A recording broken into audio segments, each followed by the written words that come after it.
जैसे मतलब माता जी, धर्म के पालन से सबको सुख होता है, ऐसी मतलब आती है कि धर्म की रक्षा करने से धर्म हमारी रक्षा करता है। और यहाँ धर्म के पालन करने से इतने लोगों को दुख हो रहा है।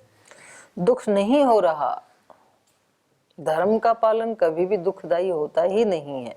जिस मार्मिकता से आप रामायण पढ़ाते हो तो उसमें दुख ही महसूस होता है कि मतलब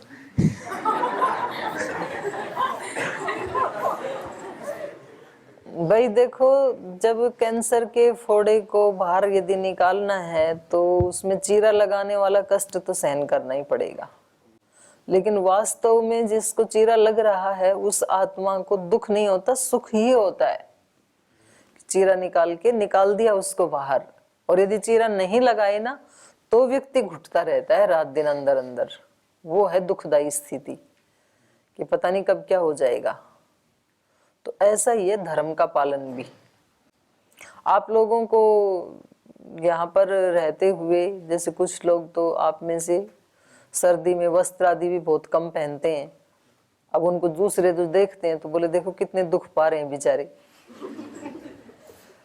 और उनको जो नहीं पहन रहे हैं उनको मैंने कई बार कोशिश की, जैसे बाहर गए थे, जैसे रांची में अच्छी ठंड थी, वहां ऊपर तो नहीं थी, हैदराबाद आदि में तो मैंने कितनी बार कोशिश की अर्पिता को, मैंने कहा बेटा एक शाल ओढ़ ले। बोले नहीं ओढ़ूंगी। एक स्वेटर पहन ले, ठंडी है कहीं बीमार हो जाएगी। बोले नहीं पहनूंगी। मतलब उसको दुख लगता ही नहीं है और दूसरों को दुख लगता है। उनको लगता है कि कितने दुखी हो रहे हैं। अब आप में से जिसकी पहनने की इच्छा नहीं है उसको हम देना भी चाहें तो वो नहीं पहनेगा। ऐसा ही है ना, जो नहीं पहनते वो बताएंगे।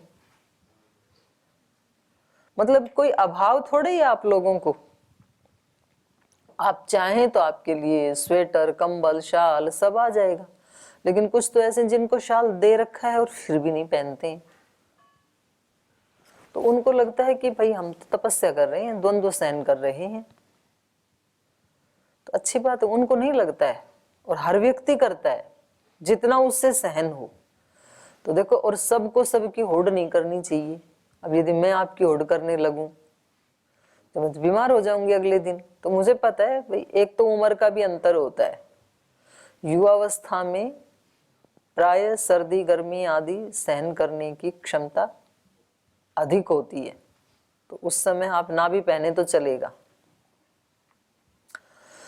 जैसे महाराज जी जिस समय गुरुकुल में पढ़ते थे तो केवल एक तौलिया बांध के रहते थे बस। लेकिन अब बांधेंगे तो निश्चित रूप से बीमार होंगे, फिर गला खराब होगा। अंतर होता है, एक आयु का भी अंतर होता है। और फिर हर व्यक्ति की अपनी क्षमता का भी अंतर होता है। तो तब तो अवश्य करना चाहिए, पर उतना करना चाहिए जितने से कोई बाधा ना आए शरीर में, मन में। शरीर रोगी ना हो, मन रोगी ना हो। तो कभी कभी शरीर तो रोगी नहीं होता है, मन रोगी हो जाता है। अंदर अंदर से ना चिड़चिड़ा हो जाता है व्यक्ति कि इतना कर लिया तो फिर भी कोई देख ही नहीं रहे हैं मेरी तपस्या को। कोई कुछ बड़ाई कर ही नहीं रहे हैं तो मन से दुखी हो गया। तो जरूरी नहीं है ना उसकी। तो जो आप कह रहे हो कि धर्म का पालन करने से ही सारे दुखी हो रहे हैं, दशरथ ने धर्म का पालन किया तो इसलिए वो दुखी हो रहे हैं, श्री राम ने धर्म का पालन किया वो दुखी हो रहे हैं। तो सारे अपने अपने धर्मों को छोड़ दें, सुखी हो जाएंगे। तो ये हम अपनी बुद्धि के स्तर से ऐसा सोच रहे हैं। उनका स्तर है वो थोड़ा ऊंचा है, वो उसका पालन करने में ज्यादा सुख की अनुभूति कर रहे हैं और उसको छोड़ देने में उनको सुख की अनुभूति नहीं होगी। जैसे कि मैंने आप लोगों का उदाहरण दिया।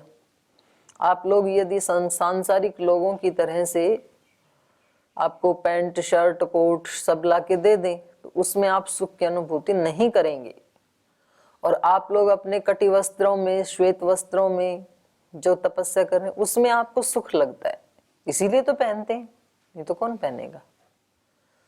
तो ये तो शारीरिक स्तर के ऊपर तपस्या का एक लेवल है। ऐसे ही मानसिक स्तर भी सबके अलग अलग होते हैं।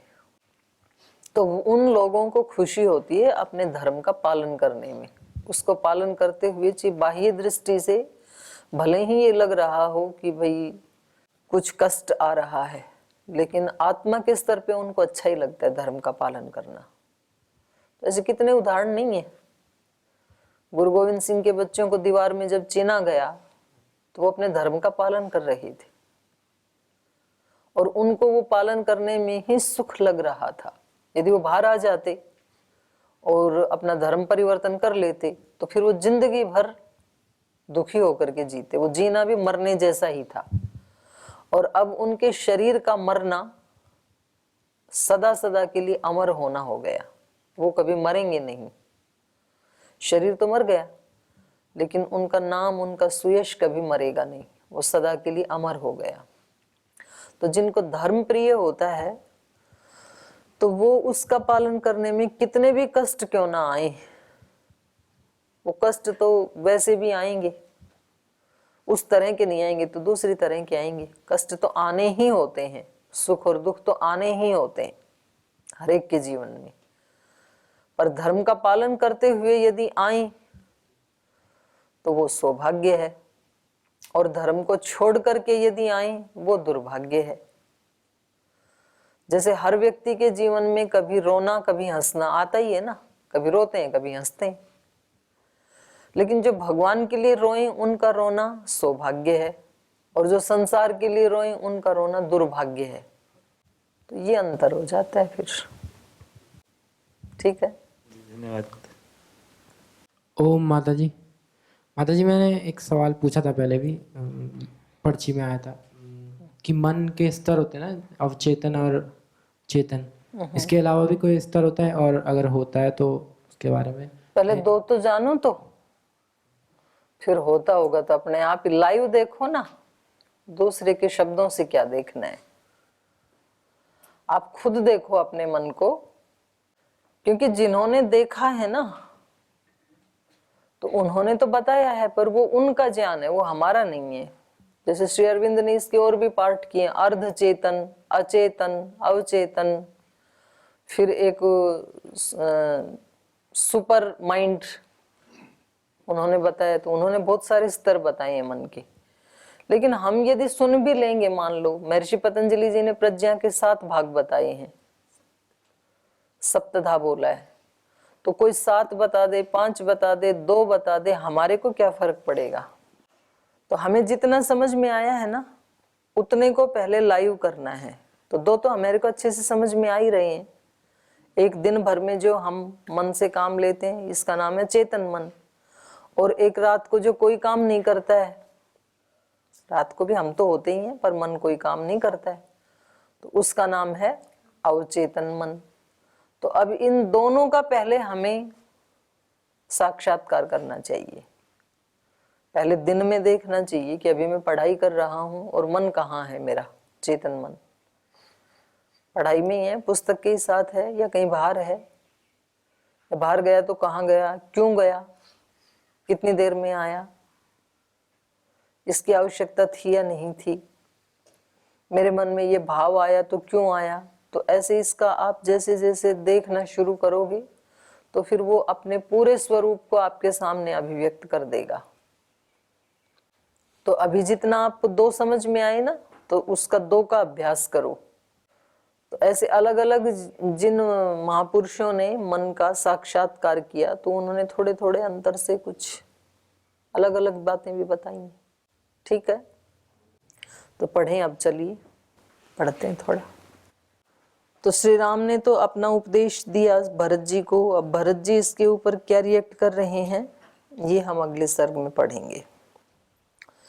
एवं उक्त्वा तु विरते रामे वचनम अर्थवत् उवाच भरतश्चित्रं धार्मिको धार्मिकं वचः को हि स्यादीदृशो लोके यादृशस्त्वम् अरिन्दम न त्वां प्रव्यथयेत् दुःखं प्रीतिर्वा न प्रहर्षयेत् क्व चारण्यं क्व च छात्रं क्व जटः क्व च पालनम् ईदृशं व्याहतं कर्म न भवान् कर्तुमर्हति। एवं उक्त्वा तु, ऐसे श्री राम के कहे जाने पर, रामे विरते, जब राम चुप हो गए अपना प्रवचन करके, विराम को प्राप्त हुए। अर्थवत वचनम, बहुत ही सार्थक वचन कहने के बाद, बहुत ही प्रयोजन से भरा हुआ उपदेश देने के बाद जैसे ही श्री राम विराम को प्राप्त हुए, मौन हुए, चुप हुए, भरतः चित्रम धार्मिकः भरत चित्रम धार्मिकम वच उवाच।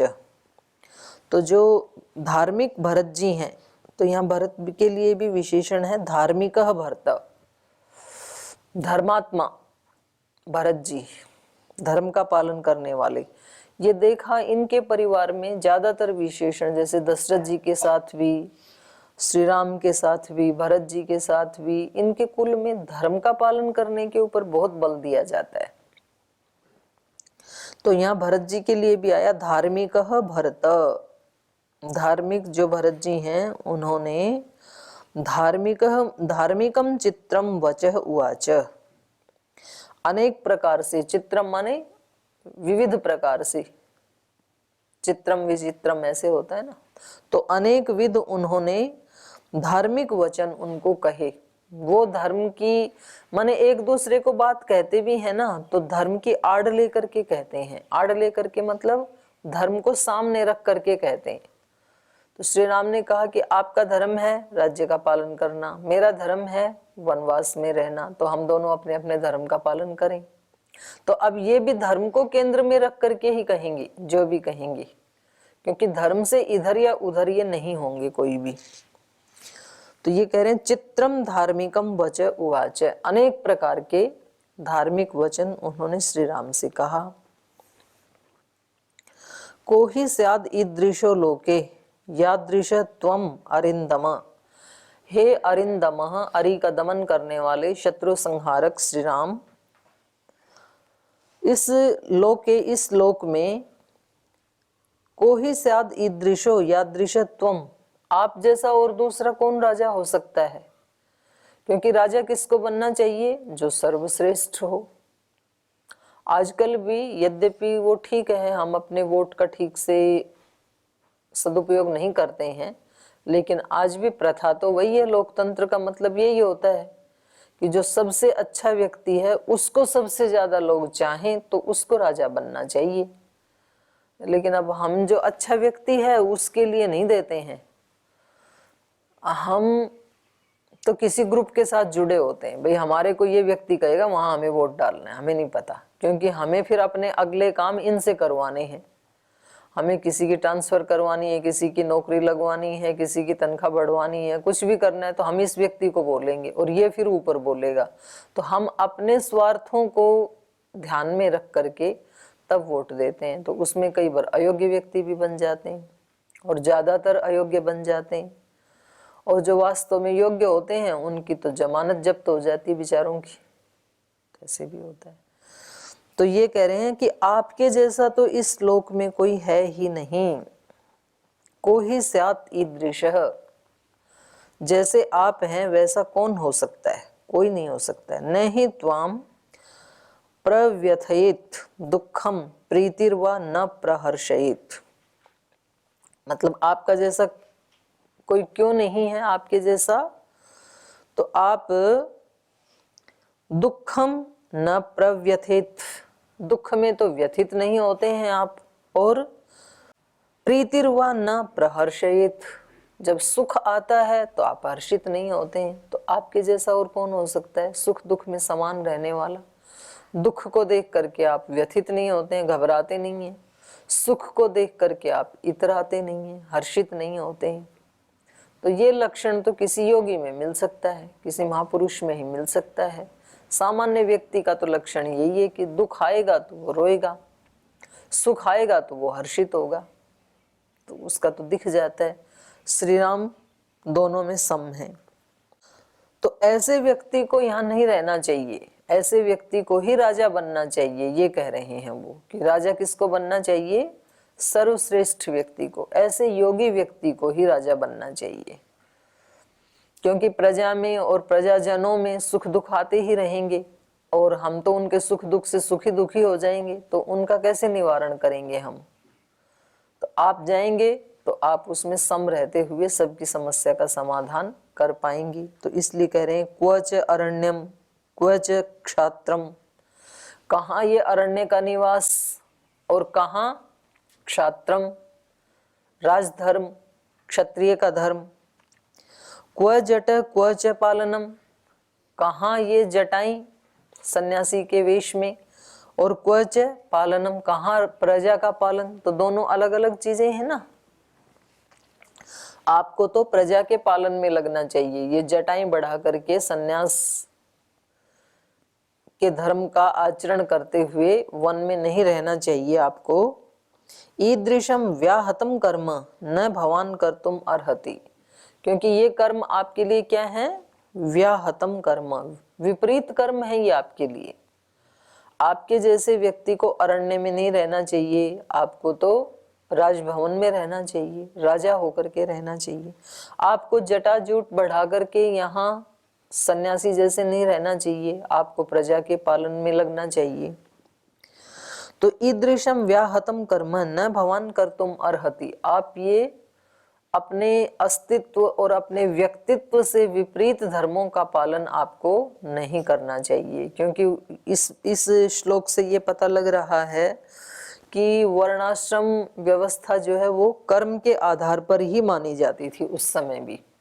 तो इनका जो व्यक्तित्व है वो कैसा है, वो राजा बनने जैसा है। तो इनको राजधर्म का ही पालन करना चाहिए, क्योंकि ये कैसे हैं, योगी पुरुष हैं, सुख दुख में सम रहने वाले हैं। तो ऐसे व्यक्ति को, योगी व्यक्ति को राजा होना चाहिए, ये इनका अभिप्राय है।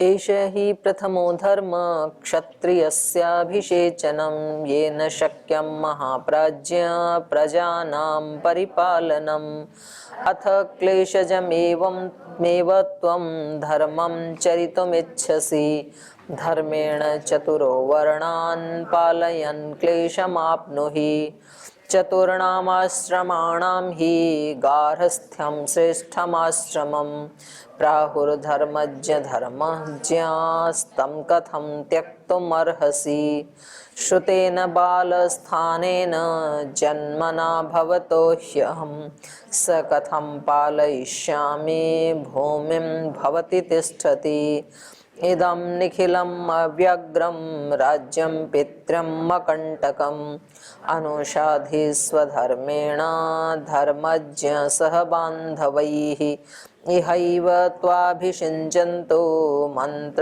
मन्त्रकोविदाः अभिषिक्तत्वम् अस्माभिरयोध्यायां पालने व्रज।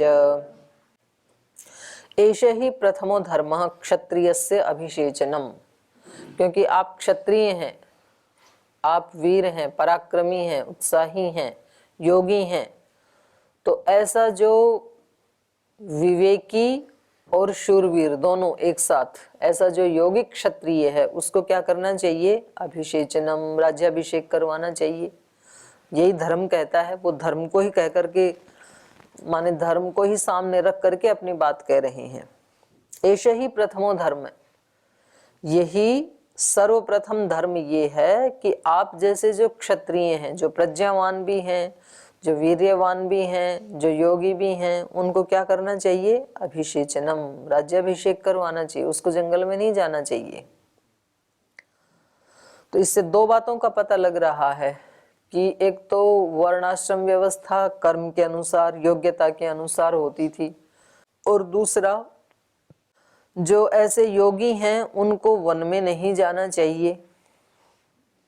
जो पराक्रमी हैं, जो प्रजा का पालन करने में सक्षम हैं, तो उनको वन में नहीं जाना चाहिए, उनको प्रजा का पालन करना चाहिए। और जिनके अंदर वो योग्यता नहीं है उनको प्रजा का पालन नहीं करना चाहिए। ये भी तो आ रहा है ना अर्थापत्ति से, कि जिसके अंदर राजा बनने की योग्यता नहीं है उसको राजा नहीं बनना चाहिए।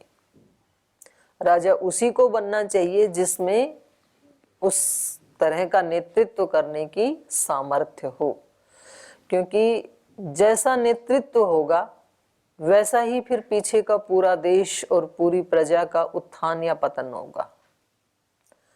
नेतृत्व के अंदर यदि आरोहण करने की क्षमता नहीं है तो वो स्वयं तो डूबेगा ही, प्रजा को भी ले डूबेगा। और नेतृत्व के अंदर यदि आरोहण करने की क्षमता है तो वो अपने साथ लाखों करोड़ों लोगों का उद्धार भी कर देगा। तो ये कह रहे हैं एष ही प्रथमो धर्म क्षत्रियस्य अभिषेचनम येन शक्यम महाप्राज्य प्रजानाम परिपालनम। तो जो आप जैसे व्यक्ति हैं उनका ये धर्म बनता है कि वो अपना अभिषेक करवाएं और प्रजानाम पालनम महाप्राज्य येन शक्यम, क्योंकि अभिषेक करवाने के बाद ही हे महाप्राज्य महान विवेकी श्री राम आप प्रजा का पालन करने में समर्थ होंगे। क्योंकि पद से भी एक अलग प्रकार की एक शक्ति आती है व्यक्ति के अंदर, तो इसीलिए तो इतना ज्यादा लालायित होते हैं लोग पद के लिए, क्योंकि बिना पद के भी कोई पूछता नहीं है, फिर उसकी बात को कोई सुनेगा कौन। तो इसलिए कह रहे हैं ये न माने अभिषेचेन, उस राज्याभिषेक से ही जो महाप्राज्य होते हैं वो प्रजानाम परिपालनम शक्यम, समर्थ हो जाते हैं। अथ क्लेशजम एव त्वं धर्म चरितुम इच्छसि धर्मेण चतुरो वर्णान पालयन क्लेशम आपनुहि। और बोली यदि आप ये कष्ट सहन करने को यदि धर्म कह रहे हो ना, तो कष्ट की वहां भी कमी नहीं है, वहां भी खूब मिलेंगे। तो प्रजाओं का पालन करते हुए जो चित्र विचित्र प्रकार के कष्ट मिलेंगे ना, तो उनको सहन कर लेना। यदि आप यहाँ जंगल में रह करके, क्योंकि जंगल में रह करके तो कष्ट ही कष्ट है, न खाने के लिए है कुछ, न सोने के लिए है, न ठहरने के लिए है, और इसको यदि आप धर्म कह रहे हो कष्ट सहन करने को ही, तो फिर तो वहां भी खूब मिल जाएंगे आपको। तो ये भी बड़ा अच्छा श्लोक है, आप इसको निशान लगा लीजिए, क्योंकि कुछ लोगों की धारणा यही होती है, बोल जी इनको तो कोई कष्ट ही नहीं है, तो इनकी क्या तपस्या। तो क्या मतलब शरीर को सताना ही तपस्या है क्या? भाई तप तो शारीरिक भी है, मानसिक भी है, वाचिक भी है, और सताने का नाम तो तप नहीं है। सताने का नाम यदि तप होता तो जेल में रहने वाले सभी व्यक्ति तपस्वी होते, उनको तो सताया ही जाता है ना। तो केवल मात्र सताने का नाम भी धर्म नहीं है, धार्मिक नहीं है, वो धार्मिक नहीं होते। तो वही बात श्री भरत जी कह रहे हैं, अथ क्लेशजम एव त्वं धर्मम चरितुम इच्छसि। क्लेशजम क्लेश से उत्पन्न होने वाले, क्लेश से उत्पन्न होने वाले धर्म का ही यदि आप आचरण करना चाहते हैं, ऐसा धर्म जिसमें क्लेश हो और उस क्लेश से उत्पन्न होने वाला जो धर्म है उसका मैं आचरण करना चाहता हूं, ऐसा यदि आप कहें तो चतुरो वर्णान धर्मेण पालयन, चारों वर्णाश्रमों का धर्म पूर्वक पालन करते हुए क्लेशम आपनो ही, आप चलो वहां पर ये सारे कष्ट मिल जाएंगे। तो जो सिर मुकुट धारण करता है वो सुखी नहीं होता है। दूसरों को लगता है कि ये राजा है, ये बड़ा है, वो तो वो ही व्यक्ति जानता है जिसके सिर पे वो मुकुट होता है। पूज्य मुरारी बापू जी ने बताया था ना, अब की बार आए थे कथा करने तब, कि ऐसे जैसे श्रद्धेय स्वामी जी महाराज हैं, हमें तो कोई कष्ट होता है हम महाराज जी को कह देते हैं फटाफट। महाराज जी किसको कहेंगे? किसी को भी नहीं कह सकते। तो उसकी व्यथा को केवल वो व्यक्ति जानता है या तो ईश्वर जानता है, भगवान जानता है, बाकी तीसरा कोई नहीं जानता है। जो इस प्रकार के ऊंचे पद पे होते हैं, राजा के पद पे होते हैं, या समाज ने उनको एक इतना बड़ा कोई पद दे दिया होता है, तो ये वो ही कह रहे हैं कि आप वहां पर सभी वर्णाश्रमों का पालन करते हुए और कराते हुए जो कष्ट आएंगे तो आप उनको सहन कर लीजिए। तो इसका मतलब है कि जंगल में जो श्री राम रह करके कष्ट उठा रहे हैं वो जो धर्म है, तो उससे कम ये धर्म भी नहीं है। गृहस्थ में रहते हुए अपने आश्रित जो सभी, क्योंकि गृहस्थ के ही आश्रित होते हैं तीनों वर्णाश्रम, तो उन तीनों का पालन करना, उन तीनों को संभाल के रखना, उनके सुख दुख को जानना और दूर करना, तो ये भी अपने आप में कोई तपस्या से कम नहीं है, ये भी बहुत बड़ा धर्म है। तो इस श्लोक से आप ये बात शायद आपको समझ में आ जाए कि आपको कई बार ये लगता है ना कि जी हम तो तपस्या करने के लिए हिमालय में जाएं, तो हिमालय में बैठ के तपस्या करना और यहाँ अपनी जिम्मेदारियों का, अपने स्वधर्म का पालन करना, इन दोनों में कोई अंतर नहीं है। ये भी कोई सरल नहीं है यहाँ रह करके अपनी जिम्मेदारियों का पालन करना, ये भी बहुत बड़ा धर्म है। ये इस रामायण के श्लोक से हमें मालूम पड़ता है। तो आज तो समय हो गया, यहीं विराम लेते हैं। ये भी बहुत सुंदर सर्ग है।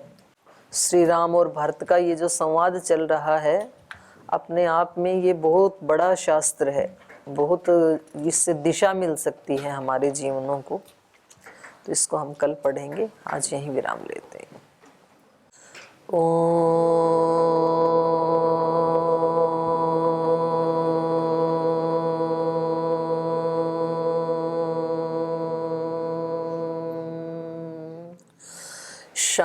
शांति शांति शांति। श्री गुरुभ्यो नमः। ऐसे हैं मेरे राम, ऐसे हैं मेरे राम, ऐसे हैं मेरे राम, ऐसे हैं मेरे राम। विनय भरा हृदय करे सदा जिन्हें प्रणाम, ऐसे हैं मेरे राम, ऐसे हैं मेरे राम। राम सा पुत्र न राम सा भ्राता, राम सा पति नहीं राम सा दाता, राम सा पुत्र न राम सा भ्राता, राम सा पति नहीं राम सा त्राता, राम सा मित्र न राम सा दाता, सबसे निभाए सबका नाता, राम सा मित्र न राम सा दाता, सबसे निभाए सबका नाता। स्वभाव से उदार शांत, सब गुणों के धाम, ऐसे हैं मेरे राम, ऐसे हैं मेरे राम। विनय भरा हृदय करे सदा जिन्हें प्रणाम, ऐसे हैं मेरे राम, ऐसे हैं मेरे राम, ऐसे हैं मेरे राम, ऐसे हैं मेरे राम, ऐसे हैं मेरे राम, ऐसे हैं मेरे राम। ओम श्री गुरुभ्यो नमः।